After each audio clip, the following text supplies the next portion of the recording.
This woman is such a pro. I just need you to know she is such a pro. And she lives by the dictum that I do, which is if you can't hide it, you paint it red. So thank you very much for all that you do when you paint it red on this glorious, glorious morning. All right. Oh, my goodness. When I was a little girl, we had a black and white TV set that we could roll around on a metal cart from room to room, adjust the antenna. And if I had like a day when I stayed home from school, I could watch in black and white, game shows. I can't even remember what they were, What's My Line and Password. That was a good one. Yeah. And then when we finally got color TV, oh my gosh, I felt like we had become the Jetsons. I mean, this was really something. But the issue of the antenna still remained, right? And so we had to make sure that it was going in the right direction and all of that. Some people might remember putting aluminum foil on top. I'm not sure why. But we had 5 channels. We had 5 channels we could watch. That was awesome. That was amazing. And if weather conditions were right and the antenna up on our roof, that's another issue, was working, we could even get channel 28, which here in Southern California was PBS. Right. So, that meant Mr. Rogers' Neighborhood. There were all of these wonderful options available to us. And what I also remember is there were times, particularly if the weather outside got wonky, if it got stormy, hang on to that word for a minute, if there were storms, then the antenna on the roof might blow over, it might not work. And often that happened in the dark, late at night, we'd be trying to watch a movie or something, and that antenna would go out, which meant, well, if we want to watch, then my dad's going to have to get the ladder out and climb up on the roof and get up there in the rain. Well, that's not going to happen. So, we had to just kind of give up and go read a book. Who wants to do that? But the idea of adjusting our antennas in order to tune into a broadcast is very relevant to the spiritual life. And we're all on a spiritual journey in a spiritual life, whether we like it or not, whether we know it or not. We have to be aware of the antenna within us if we want to fully connect with and fully express as the magnificent beings we have been created to be, to express as, and to live that life of magnificence, of simply being the great God creations we already are. The problem, though, for most of us most of the time is we think our antennas aren't working. We think that they might have fallen off the roof. We think that something's wrong and it's, where's the foil? I need to wrap the end of that thing or just get it, or a coat hanger. People used to put their coat hangers to get an antenna, right? Okay. So, but they've gone wonky because of the storms outside. And yet, there are ways that we can connect directly to that broadcast because, by the way, the broadcast is always going on, whether we tune into it or not. When we lost our antenna as a little girl, the broadcast was still going on. We just couldn't see it. We couldn't hear it. We couldn't be a part of it. But it was still being sent forth. So there's a way that we can connect with that. And this is what Ernest Holmes has to say. When we speak the words of thanksgiving to the God within, to that presence within, knowing before they ask, will I answer, there is something in this attitude of thanksgiving that carries us beyond the field of doubt into the field of perfect faith, acceptance, receptivity, and realization. Appreciation, gratitude, and thanksgiving, these are the motive powers which attract and magnify the hidden potentialities of life. Let's look at that because there is a magnetism to our expression of gratitude. This idea that gratitude magnifies the expression of life. It magnifies that presence. It magnifies our access to it. It magnifies our awareness of our inspiration, of our drawing upon the inspiration. It magnifies our awareness of our connection with God. And if you think about that magnifies, magnification, it's magnetic. It's magnetic. We are attracting that which goes along with that broadcast. We are attracting more of the same, more of the same, more of the same. And it's not magic, it's not superstition, it's not unicorns, it's not pink fairy dust. When we know that our energy, when we know that the energy that we express, that the energy that we are is the very vibration of life itself, and we choose to know, to recognize, and then to vibrate at the level of spirit, then we are direct conduits for that broadcast. We are direct channels for that God channel, for that spirit channel, whatever your word for that infinite presence and power is. And our capacity for infinite broadcast, for infinite taking that in, is limitless. It's limited actually by us. But that broadcast never stops. It never, ever stops. We have the capacity to vibrate at the very frequency of spirit. The very frequency.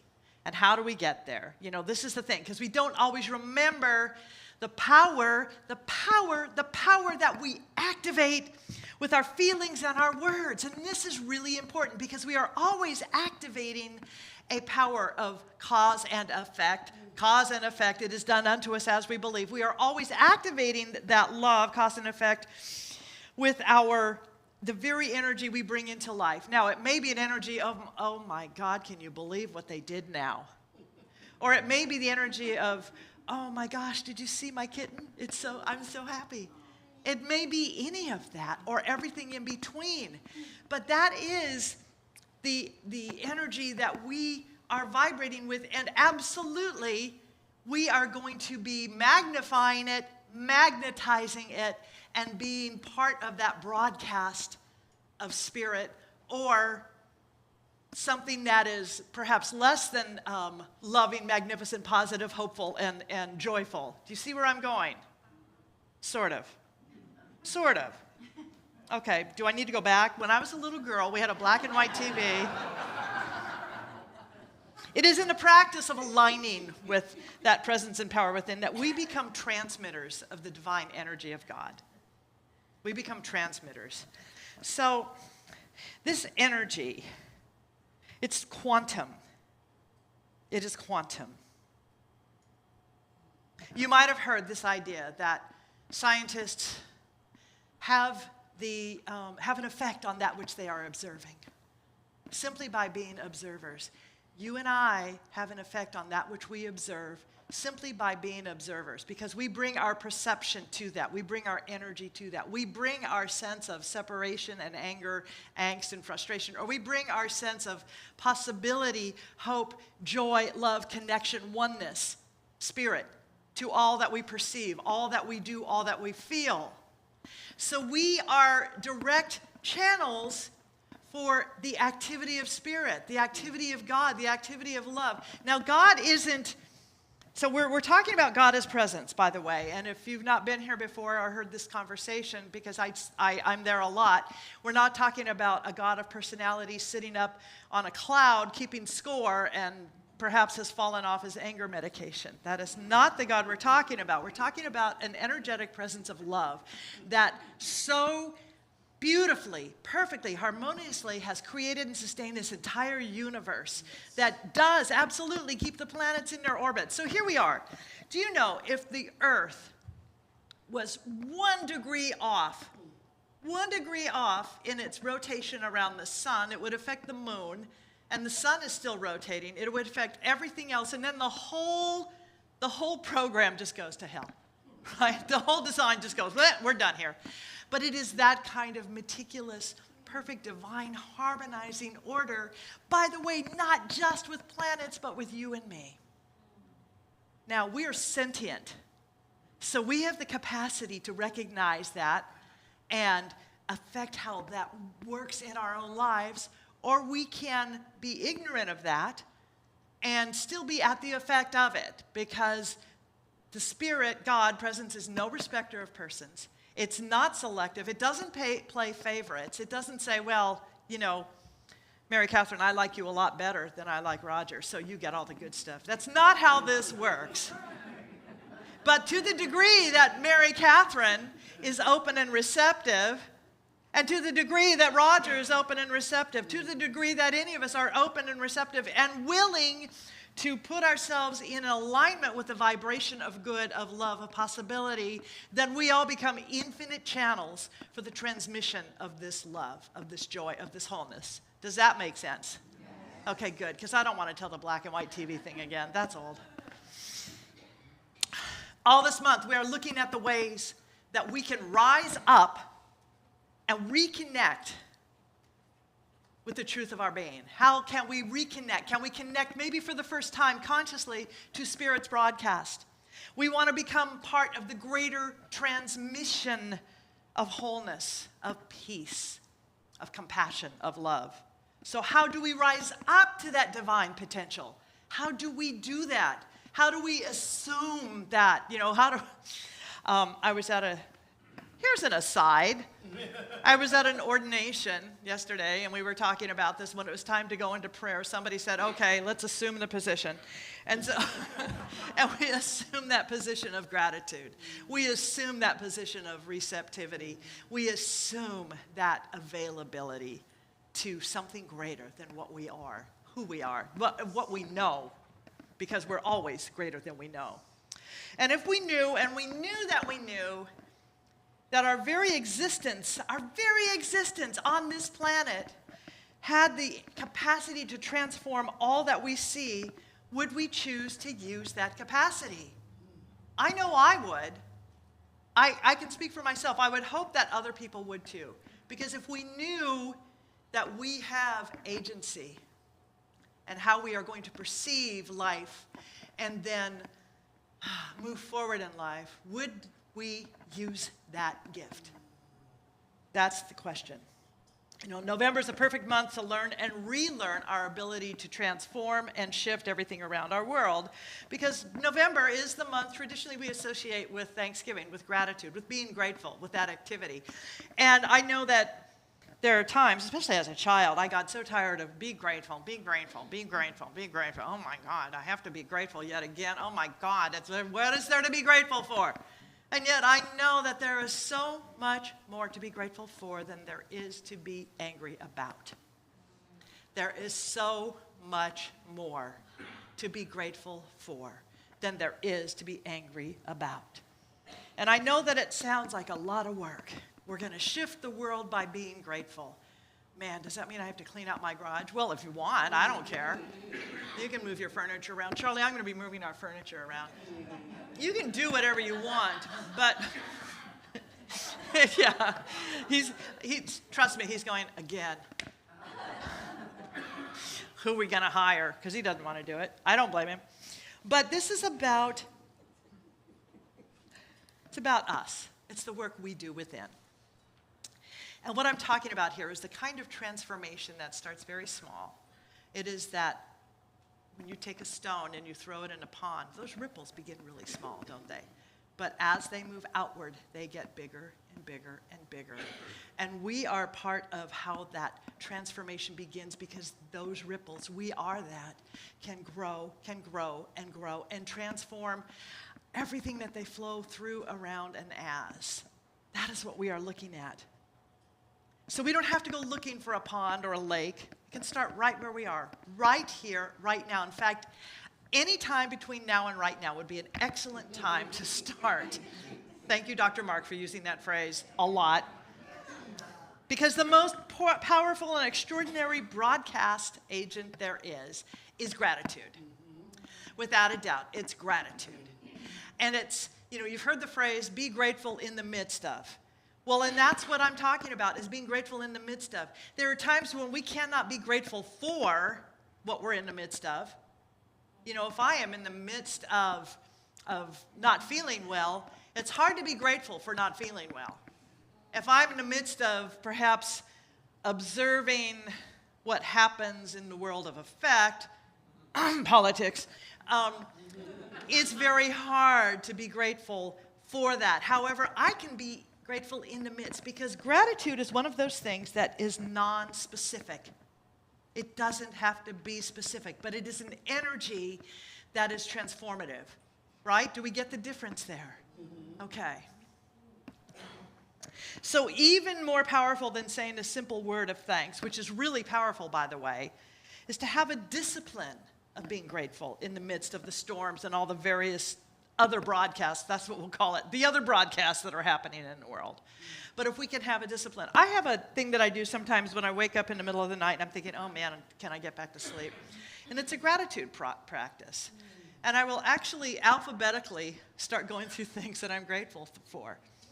A, apples. You know, my husband usually will yell out in the morning, do you want an apple? So he'll wash one and leave one for me on the kitchen counter, you know, which I grab on my way into the office. And that's really, really nice. So I'm grateful for apples.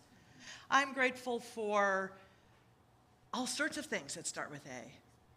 B, wow, I'm grateful for baseball because it brought us together and we had a great deal of fun. Whether we had lost or won, like I was up there going, come. Whether the team that we prefer had lost or won, we got to come together in this energy of celebration. We got to have food together and laugh together. And my son and I were texting back and forth about this, which, holy cow, that doesn't happen all the time. So I'm really grateful for baseball, but we're back and forth going, wow, did you see that? Yeah, well, man, are they going to do it? Yeah, I think they are. I hope they can. Oh, man, I still don't like the Mariners. And, you know, I'm angry at Canada. Well, don't be angry at Canada. It's not their fault. The Mariners could have played better that night. They just didn't. They didn't win the game. But the Dodgers said, you know, so, but it was really, really great. C, I'm grateful for Charlie. I'm grateful for our cats. I'm grateful for so many things. Chinese food. I'm grateful for Chinese food. Oh, my God. D, I'm grateful for our dog. Our dog is hysterically funny. And she just kind of comes into a room and sits on the couch like everybody else should just vibrate around her. This is my living room now. This is my new sofa. I'm here now, whether you like me or not. So I always fall asleep, usually before E or F. It is a gratitude practice because, you know, as tempting as it is to engage in fear and in cynicism, anger, hopelessness, you know, there is no life to be found there. There is no life there. And we are looking for the ways to not only find life, but to help us energize the life we have. We need to support this flow of life that is going through us, that is us. So it's a matter of choosing that which we are going to perceive, choosing that which we are going to engage in, choosing those people that we want to be around. I remember years and years ago hearing that when you come into this teaching, this science of mind teaching, this is how we learn to really scientifically look at our thinking, our mind, this dynamic, powerful way of approaching life, that there will be people that we leave behind. There will be people who leave us, or we will leave them. Not out of any sense of meanness, but there's just, again, it's that vibration. Because when we start choosing to live lives of gratitude, of compassion, of possibility, of success, there are people who don't necessarily vibrate to that energy. And that's fine, because we're all on our own journey. We are on this journey, and we get to choose the path that we take.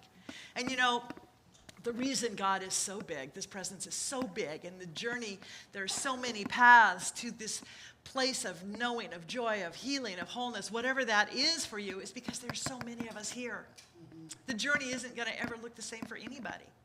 But we can certainly offer signposts to each other. We can offer encouragement along the way. And one of the things we can do is be grateful. You know, we have the need to experience life in a greater level of glory, of grandeur. It is that impulse from within that is always calling to us to expand, to express, to feel more love, because that's the nature of evolution. We don't go backwards. We don't devolve. We evolve. And so as we do that, as we grow, there is a call to be heard. There is a voice that is going to knock on the door of your soul. And I've got to tell you that if that door is knocking, then everything you need is going to be in that answer when you open the door. Everything for that dream is contained within it. One of the old metaphysicians was Joseph Murphy. And what he used to say was, the desire, your desire is the thing itself, as in the infinite power and presence of God coming through as your dream. It is the thing itself in its incipiency. In other words, incipient means seed.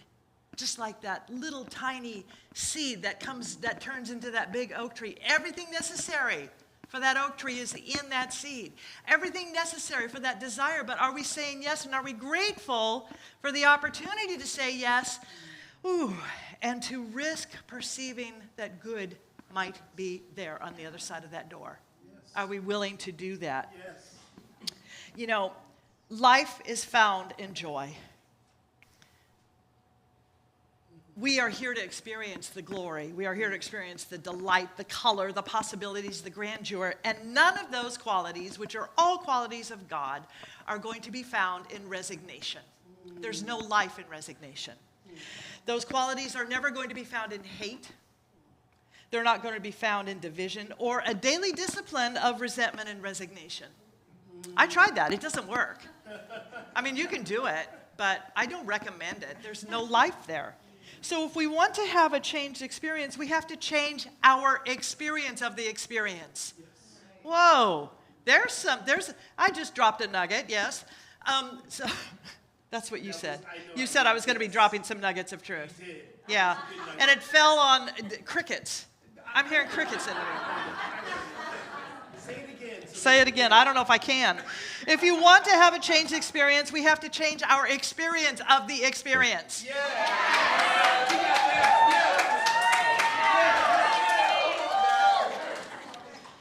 I'm just the messenger here. Come on. Ernest Holmes wrote, and he was the founder of this teaching, by the way. And his idea was to call together all of the great ideas from philosophy, from spirituality, from religion, and put them in this pathway, this journey of greater expression, so that we might pick from that tree, pick from this tree, pick from that vine, and come over here. Oh, I'm getting a new microphone.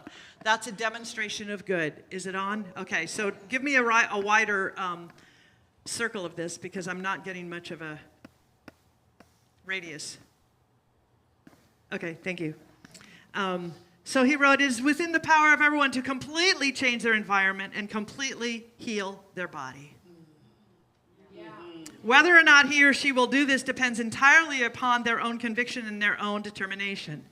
Nature attends us on the way and is always ready to serve, but you and I are individuals, and nothing will ever be forced upon us. We have choice. We have choice. I know my choice. And we are here to support you in whatever choice you make. But also know this, that we are all about life-affirming choices. We are here for those things that lift us up, not pull us down. Okay, fine, Dr. Sidney, but how do we move from the seemingly universal sense of distrust, separation, disappointment, to some sort of collective nirvana or heaven? And that's the thing right there. We're seeking heaven. We're seeking heaven, right? We feel like we're in hell. But heaven is right here. It's right here within us. It's within us. Oh, man. Now we need another map. So, see, and there's heaven calling right there. Because we can be in that heaven and say, that's heaven, and say, wow, communication, technology, that's awesome. Or we can go, oh, my God, somebody forgot to turn the phone off. Who cares? We are here to perceive heaven. It is closer than hands and feet. It is that kingdom within us. We have that power and we have that presence right here and right now. To the degree that we are willing to be in that, be of it, and to recognize it, to travel on that journey and say, yes, where do I go? What do I need to know? Who am I going to be? What is mine to do and to know and to be? Tell me, God, tell me, God, tell me, God, tell me, Spirit, tell me, Spirit, tell me, Spirit. I'm going to connect with people. I'm going to do this. I'm going to love. Tell me what to do. It's that willingness. We have an all-access pass to heaven right here and right now. You've ever seen a show where people have their laminates to get backstage? We've already got them. We are that all-access pass to heaven right here and right. We're the ones who put ourselves outside of heaven. We may not know that we did that, but we've done it. Because the immediate and imminent experience of heaven can be had with our very next breath. And that breath happens And that experience happens when we say, okay, I'm going to choose to be grateful. So I have a daily practice, and sometimes it has to be minute by minute so that I can remind myself of gratitude. So my list is long, so sit back, get comfortable, because I just want to share a bit of it with you. My family, of course, my husband, my son, our pets. I'm so grateful for my home. And you know, it needs cleaning most of the time. And I was telling Natalie the other night, you know, she was looking for one of our cat toys, and I said, be careful down there. We don't have dust bunnies, we have dust buffaloes. I'm grateful for my friends. I am so grateful for my incredible mind and its capacity to learn. And the things that are revealed to me when I take the time to say, yes, what can I learn? I have this gratitude for humor and humanity. I have so much gratitude for this community. You know, we are able to gather together in times of joy and times of pain. The other night, we gathered in great joy for our Halloween party. So there's Doreen as the butterfly she truly is. Oh, look at that. We have these wonderful pictures. Darlene. Look at the joy. Oh my gosh, look at the joy. The joy. More joy. More joy. Oh, there's Daniel. Oh my gosh, Alexandra, who made the best Rice Krispie treats ever. And there's some more joy. More joy. More joy. There's some more. So Alex came in a monk's costume with a whole bunch of different kinds of chips attached to him. He was a chip monk. Yeah. He won the day. He absolutely won the day. Oh, and I'm the crazy cat lady. I think that's enough of that. Let's turn that off, guys. Go back to the home screen. I'm so grateful for our board of trustees here. We met the other night. We meet once a month. And it's quite remarkable. You know, I've been a part of a number of boards. Our board is so loving, so healthy, and so willing. And we pray, we do spiritual practice together, we laugh together, and we disagree together. It's okay, we do that, but it's in this field of possibility and respect. So we agreed to support. And my favorite time of the meeting is when we do our tithes to the universe, because that's when we get to give. And so we agreed to give generously to the recovery effort in the Caribbean. And we researched it. You know, the group that we chose, 100% of what they receive goes back into communities, and includes food, medicine, shelter, supplies, and yes, food and support for people's pets and animals affected by the hurricane. We are generously supporting this month the Children's Burn Foundation here in our own country. We are generously contributing to the Los Angeles Regional Food Bank. So let me just say that we are fully committed to supporting anyone here who is in need of food support or any kind of support while our government tries to pull its collective head out of its collective... No, that's not what I want to say. While our government tries to renegotiate what it means to act like a government. That's what I want to say. Our world needs to be grateful in the midst. We need to be. We have to rededicate ourselves to the activity. And yes, we can laugh about it. And yes, we can bring into it sometimes that little bit of dark humor. We have to, because we need that balance. We have to laugh. But more than that, we have to be grateful, because that is that thing that adjusts the antenna, that tunes us into the broadcast and allows us to be so fully receptive, not just to more joy, but to guidance, to the uplift, to the rising up into a greater awareness, so that we can indeed shift not just ourselves, but change the world. So we have a lot of events that are coming up. I'm almost done here for the holidays. And believe it or not, we're almost in 2026. Oh, man. Which actually, yay, we're almost out of 2025. Thanksgiving Eve.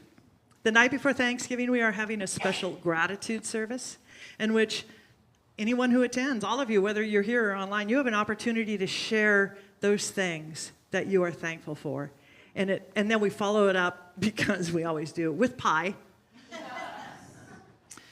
And while we're not gathering together on Thanksgiving Day this year, because it's really so much work, it is so much work, and those of us who always do the work are not going to be around to do it this year. So I'm going to tell you, if you want to do that next year, because in the past, last year we fed over 100 people in our sanctuary.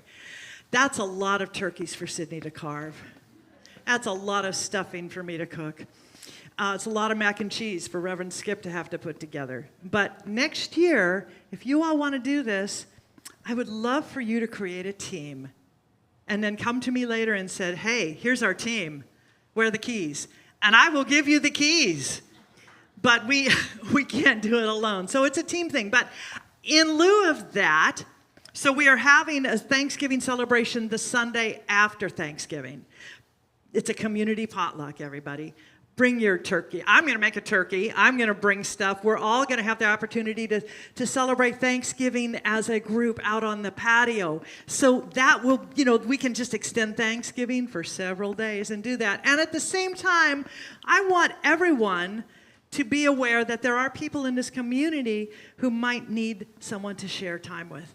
So look around and be willing to invite someone. Consider inviting someone to your home if you're having a gathering.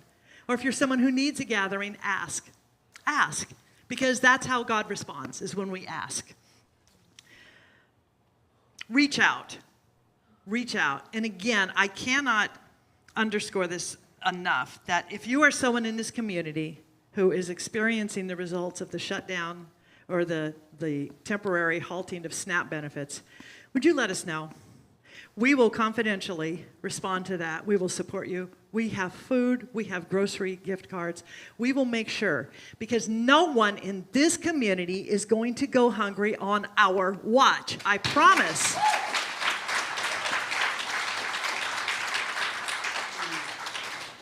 That's the agreement, because that's what community does. So let's all lean in to finding those ways that we can indeed be grateful for each other, for life, for the mind that we have, for the hearts that we have, starting now. Starting now. I promise you that the kingdom of heaven is not there. It is right here. It's in this room. It is in me. It is in you.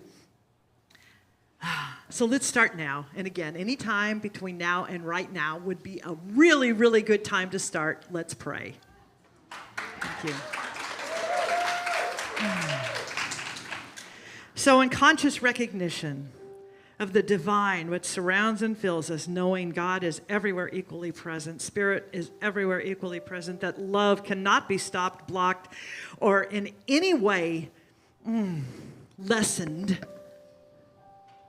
we agree now to recognize that we are a part of that, and that as such, we have those qualities. That which is true about God is true about each and every one of us. So we choose now to recognize that and to attune ourselves to the broadcast.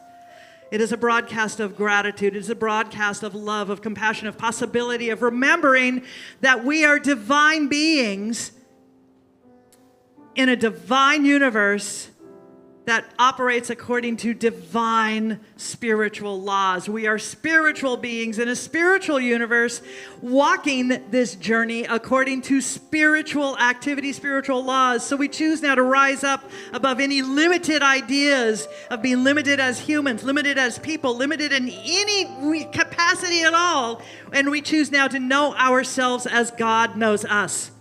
Fully connected, fully capable, fully blessed, fully brilliant, and radiant beings. So I know that this community is a blessing, and that we move out into the world as those ripples, and we bless everyone around us. Indeed, we bless every church, every path to God, every mosque, every ashram, every temple, every synagogue, every cathedral, wherever people gather. We know that the light shines brighter, and we honor that light, and we agree to perceive it in all beings everywhere. We are grateful. Knowing it is already so, we release this word into the activity of the law of mind. Knowing it is so, and together we say, amen.